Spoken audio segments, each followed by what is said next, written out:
sluggish first half, and certainly hurt ourselves more than anything with credit to them. Southern Miss certainly did some things, especially on defense, that caused us a couple issues in protection. Um, some pretty good halftime adjustments, particularly by the defense to go out and have the type of second half that they had, shut down the run, shut down the pass. Great position opportunities for us. The department turned by Tyreek Stevenson. Now offensively, we got going. Scored 20 points in the second half, but didn't finish drives.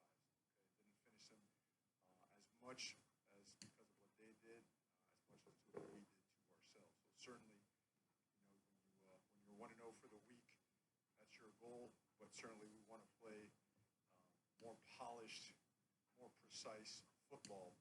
So we've got to practice better. We've got to keep coaching better, and we've got to keep working it better. We've got to go get better. But 1-0. So questions, please.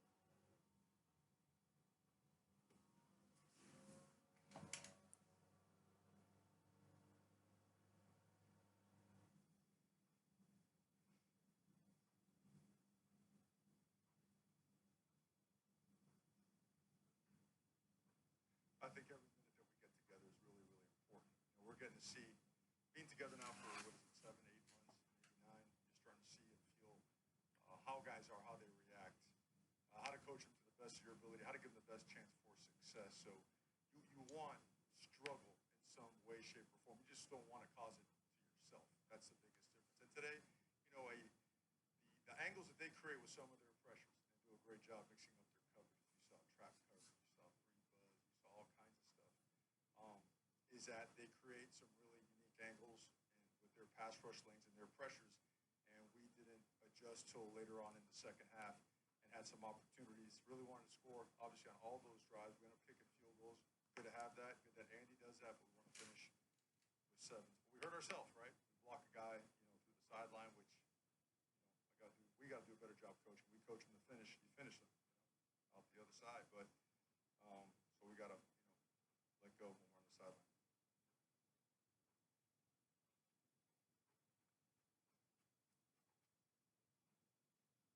Oh, it's both. Just because from a cover standpoint, it was I'd say at least 50% different than what they showed on tape. They do a good job.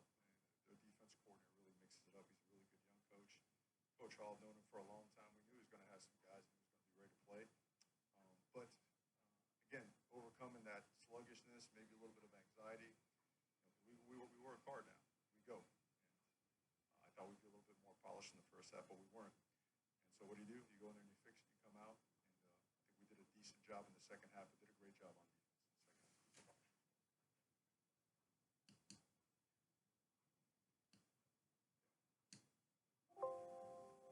50-50, they got 50, we got 50. You see, they've done that now to us a couple weeks in a row, right? Just shoot one up there, use their size or length against some of our guys. But as the game progressed, Tyreek got his pick. DJ had a shot for his. No one got over the top of him. Thought we had a chance to make a great play. I know Corey went up for one. I know Porter went up for one. They saw it. They knew it was coming. But they made a play on us on that one. So all in all, we got some work. We had some improvement. But certainly an area where people were coming after us, so we got to get better at it.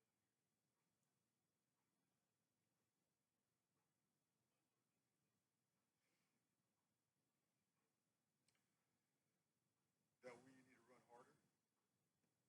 Quite honestly, when the Canes run hard, we're hard to stop, and it opens up everything for us. As we continue to grow and mature at the wide receiver position. Rooster, as you guys know, had been out for a while, and it was a game time decision, and he did a really good job leading up to game day. It felt really good pregame that he could go today, and when he was in there, he did some things that were really good and started to look like his old self. So we figured with another week of practice, we can get back another full-speed player and continue to enhance our run game.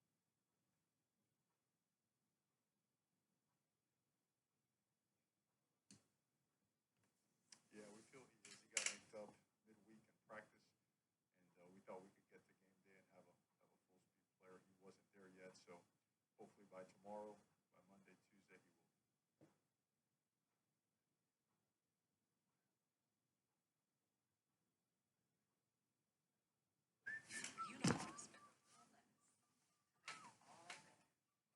Well, you heard a couple things in Mario's presser there. Um, So far, good morning. So far, my take on 37 yesterday. Um, Felt we did some things you hear Mario said. I mean, we got our backs going, shut them down the second half, sluggish first half. Um, we're gonna continue Mario's post game presser, and then I'll give you my rest of my thoughts.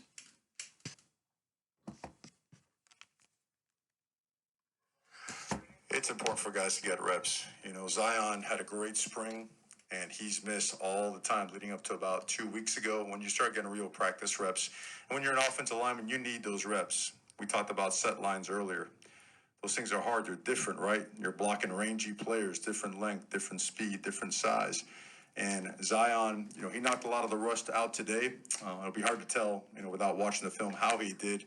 I'm sure it was impactful. You know, I don't know what the statistics are or whatnot, but we ran the ball at times fairly well against what we call +1 looks, where they always had one extra guy in the box. Sometimes we RPO'd the guy, sometimes we didn't. Sometimes we just felt that we got to beat the guy with our running backs. And I think Zion overall just had a good game.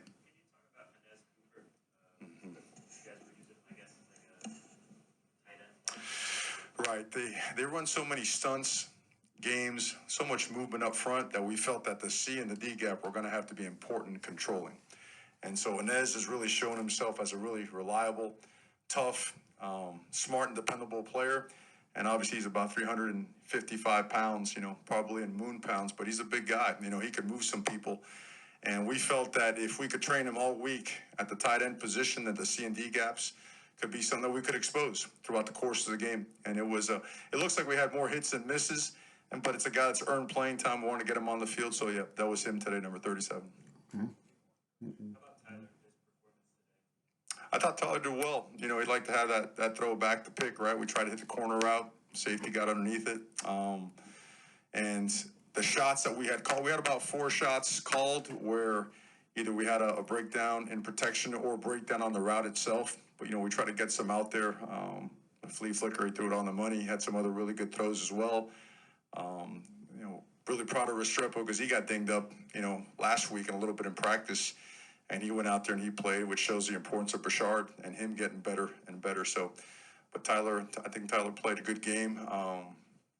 Is it an elite performance by him? I don't think he'd tell you that. You know, you want to get on there and just see some of the reads and what he saw as it relates to coverage. Because when you play some of those rolled corner coverages, right, and that safety is late pushing on one side or another, you gotta see what he saw and then talk about assessing and go forward.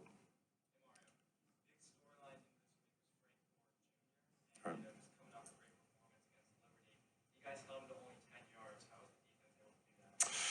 Well, those guys all week long and all camp long have been striking and coming out of their hips. We've gotten better in the weight room. We've gotten better with technique and certainly with scheme. And so have the linebackers. Tackling has been an issue, right? Last week it showed up so, and today I feel like we got better at that. But more importantly, we were squeezing out their gaps. They're a gap team. They're a wide zone team. They're a split zone team. And the best way to stop that is to take those gaps with those big lines. They're about 320 across the board. Is to take those guys, come out of your hips, press those holes, right? Press those bodies back and start squeezing out their stuff and make stuff bounce. And I think our guys did a fairly good job of that. And when they try to go wide zone as well, our perimeter players, play with tremendous burst and acceleration and got guys on the ground. Third down was still an issue in the first half. We saw that, right? They hit us with a couple pass plays. They broke contain early, which is something that we fixed as the game went on. So I think just the defense got better and better as the game went on. Okay, even that last drive when we played a lot of the guys that are on the 3s and 2s or whatnot just really showed up strong. So proud of the way those guys regrouped and went out there and played Hurricane football.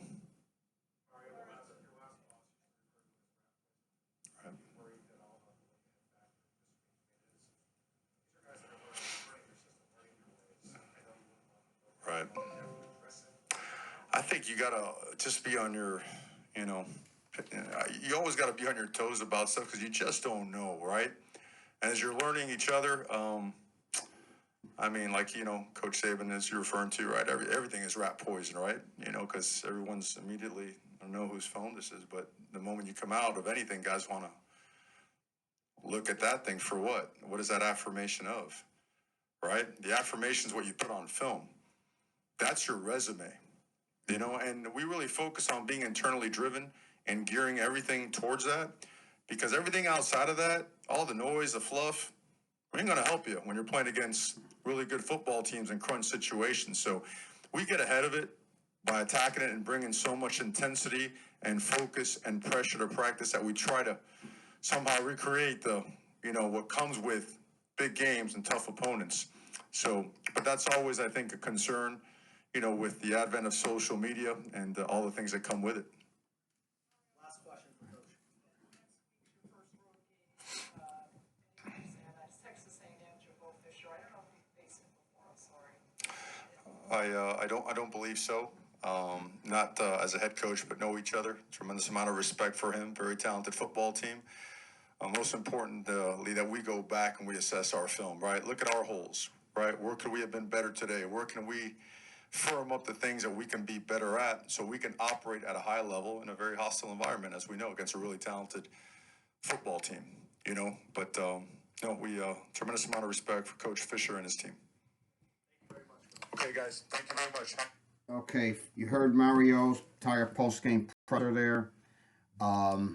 Give you my thoughts on the game yesterday. Like Mario said, dominated in the second half. I'll give you a little number here. Third downs, because that was an issue early. They had converted 3 of the first 4 on third down. Southern Miss after that went 2 for 9 after that. I mean, that, you want to talk about dominance? There it is right there. We were 50% on third down, 8 for 16. I did like the fact that Mario said we got better in the backside contain. It's still a problem, but I like the fact that we started to contain that more in the second half, especially on the backside. I thought that was still an issue, but I really feel we got better at that. Tackling better. I noticed that too. Tackling got better. I felt yesterday was a tale of two halves. First half, I felt we were flat. But we led 10-7 at half. We got the drive late, TD drive late in the half, Henry's TD. Second half, we had time of possession, 130 yards rushing. We held Southern Miss to 91 yards and 0.4 yards per rush, and we forced 3 turnovers in the second half. We made the adjustments. Like you said, we made that adjustments. The one thing I want to say, and Mario's right on this, we had a chance to get more, but we didn't finish drives. We got field goals from Andy. That was good. 2 field goals there, but you got to finish those drives with 7s. And against a quality team like A&M, even though they lost yesterday to App State, that's going to be an angry A&M team we face Saturday night in College Station. We held Franco, like you said, to 10 yards on 7 carries. And think about it. Southern Miss, 24 yards rushing on 23 carries. Okay. We get Wilkie. We sack Wilkie 3 times. Although they did get to Van Dyke in the 4 times in the first. I think that was mostly in the first half. After that, it was like we got better at that. We got some areas we got to look on film, fix those, and have a good week. Like I said, a strong week of practice coming up, going forward, and see what happens from there. Let me give out my report card. Like I said, offense, tale of 2. I'm going to give the offense a B. Struggled in the first half. Much better in the second. I look at the numbers right off the bat, and like in the possessions there. We had each had 2 possessions in the first quarter. Then we went up to 3 possessions in the second. Our first couple drives there, I felt we could do better. I look at the drives. I mean, we did make some mistakes couple ways, but we got to finish drives. I mean, the Chakai penalty I thought was BS. On the TDs they called back. I mean, they called two TDs back on us yesterday. But overall, I felt the offense, we got better at that as the game went on. Protection was better in the second half. Yeah, that could be. We could get that area better. Defense, I'm going to give an A. Reason for that is because they were dominant in all. They were dominant in those phases. They shut down the run. They got to Wilkie more. We got home to Wilkie more. We held Southern Miss to 231 total yards yesterday. They clamped down on third downs. After that fast start on third downs by Southern Miss, converting 3 of their first 4, they would only allow them to convert 2 of their next 9 after that. I mean, you want to talk about clamp down? That was it right there. We forced 3 turnovers in the second half, and I think that's what we did. Special teams. I look at yesterday. I went over the special teams numbers yesterday. I mean, good returns from Henry, Max. I mean, Reek had a 30-yard punt return there. Minus 12 on the punts. On the punts, though, that is an issue. Lou had punted 4 times yesterday, 2 inside the 20. Andy makes 3 field goals, 2 in the fourth. Special teams, I felt we did well. Field position was, I think, the key was field position. If I look at the numbers on average, they started their average field position on average from their own 24. We started our field from our own 35. So field position, I felt, did a good job flipping the field. Did a good job there. Let me give out. Now I want to give out the game balls. My first game ball I'm going to give is to Henry Parrish. Henry Parrish goes 21 carries, 97 yards, and a touchdown. He got the touchdown to end the first half. That put us ahead, and we never trailed after that. Fast running, strong running, did a good job. He's real fast back. My second game ball I'm going to give to is to Thad Franklin, 57 yards in a TD. That TD come after we forced Southern Miss into to start that third quarter. 3 and out there. Coming out of the locker room, forced that 3 and out, and then we get a nice solid 13-play, 77-yard drive, killed 6:11 off the clock, and Thad finishes with the TD. I mean, that was a big boy drive, really put him away. Thad had some key runs there, so did Henry for that matter. But really, the main guy on that drive was for Thad for sure. And my third and final game ball of the week is going to go to the entire defense. Okay. You want to talk about in the second half. In the third quarter, I want to give you the numbers in the third quarter, in the second half. So they had 4 first downs, but they were 2 yards rushing in the third quarter, and we held Southern Miss to 4 yards rushing in the second half. 4 yards rushing on 11 carries.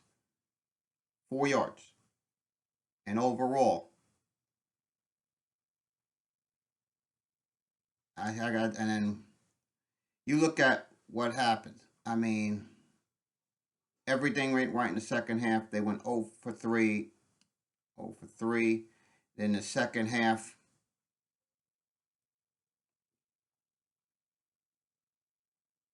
in the second half there, I looked at it as they went. That's the fourth. I'm going back to the third.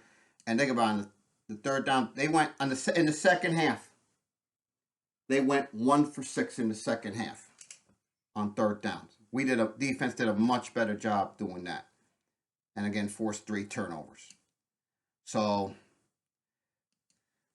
yes, there are things we still have to clean up. Convincing win. We can do better. We go to A&M next week. And I will talk to you next on Tuesday with Texags Radio, and then Friday on the podcast. Go Canes.